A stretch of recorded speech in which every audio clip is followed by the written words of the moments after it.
जय गुरु जी संगत जी। आज का सत्संग बहुत छोटा है पर हमारे सभी डाउट्स को क्लियर करने के लिए काफी है।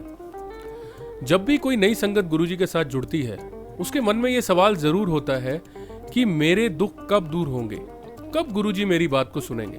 तो चलिए शुरू करते हैं इस सत्संग को।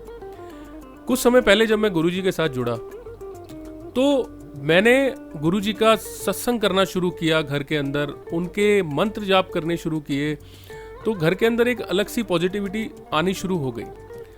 तो उसी दौरान मेरे घर के अंदर मेरी मासी रहने आई 1-2 दिन के लिए और उन्होंने देखा कि ये किस तरीके की पाठ पूजा करने लगा है और कौन से मंत्र जाप करता है, ये कौन से सत्संग लगाता है, कौन सी गुरबानी करता है। तो उन्होंने आके मुझसे सवाल किया कि तू ये केड़े चक्रा च पै गया, ये कौन से गुरु हैं, कौन से गुरु के चक्कर में पड़ गया तू।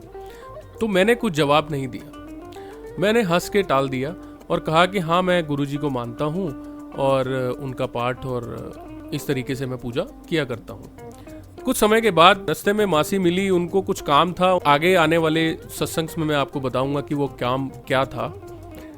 तो फिलहाल हमने उनको बिठाया गाड़ी के अंदर और उनको जो काम था वो मात्र 5 से 10 मिनट के अंदर वो काम खत्म हो गया और हम लोग बड़े मंदिर की तरफ बढ़ने लगे।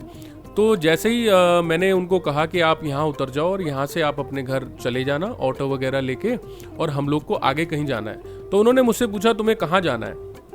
तो मैंने कहा कि मुझे गुरुजी के यहाँ जाना है जो आपने देखे थे उस दिन मेरे घर में। तो आज वहीं हम दर्शन करने के लिए गुरुजी के जाते हैं हर मंडे, तो आज भी जा रहे हैं। तो उन्होंने कहा पर मेरा भी अंदर से मन कर रहा है कि मैं भी देखूं कौन गुरु हैं, कैसे गुरु हैं, तो क्या मुझे भी साथ लेके चल सकते हो। तो मैंने कहा हाँ हम आपको ले तो जाएं पर 5 या लोग ऑलरेडी इसमें है तो हमें अगर आप लोग एडजस्ट हो सकते हो तो मुझे कोई प्रॉब्लम नहीं है क्योंकि मैं तो ड्राइविंग सीट पे हूँ, मैं इजीली चला जाऊंगा।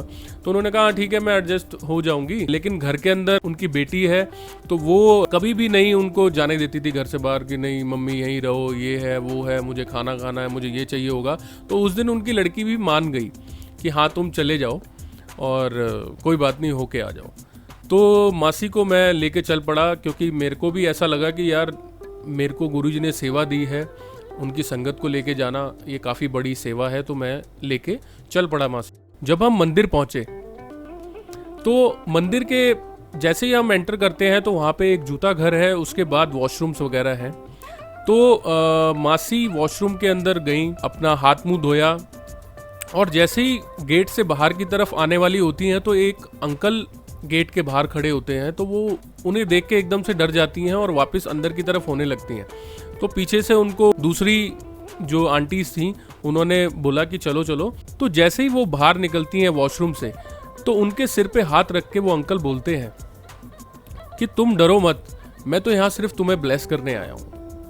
तो वो सोच में पड़ जाती हैं कि ब्लेस करने आए हैं, कुछ समझ में नहीं आया। और उन्होंने पूछा आप यहाँ पे हर रोज़ आते हैं या, तो उन्होंने बोला नहीं मैं मंडे के मंडे आता हूँ, सिर्फ सोमवार के सोमवार यहाँ आता हूँ और सबको ब्लेस कर। तो उनके बात कुछ समझ में नहीं आई। वो आगे जा कर के मुझसे मिली और उन्होंने मुझे ये बात बताई। तो मैं एकदम से अचंभे में हो गया कि ऐसा कैसे हो गया। गुरुजी ने आपको दर्शन दिया आके, गुरुजी ने आपके सिर पे हाथ रखा और आपको बोला कि मैं आपको ब्लेस करने आया हूँ, हर मंडे में यहाँ पे लोगों को ब्लेस करने आता हूँ, तो ये गुरुजी के सिवा और कोई नहीं हो सकता। तो मैं वापस गया उन अंकल को देखने, लेकिन मुझे वो अंकल कहीं नहीं दिखे। कि आप सब लोगों को समझाने के लिए काफ़ी है कि नई और पुरानी संगत कुछ नहीं होती। गुरुजी को जिस पे कृपा करनी होती है, जिसके दुख दूर करने होते हैं, वो उसके दुख दूर कर देते हैं, चाहे वो पहली बार संगत आए या कई सालों से आ रही। तो इस सत्संग से हमें एक सीख मिलती है कि हमें अपने गुरु पे भरोसा रखना चाहिए। नई और पुरानी संगत कुछ नहीं होती, कई जन्मों से आप गुरुजी के साथ जुड़े हो सकते हैं। जो भी वो चाहता है इस दर से वो बहुत जल्दी उसको मिल जाएगा। तो आगे मैं अनीता आंटी के और सत्संग आपसे शेयर करूंगा जिसके अंदर मैं आपको बताऊंगा कि किस तरीके से उनकी ज़िंदगी चेंज हो गई जब से वो गुरुजी से मिले। जय गुरुजी।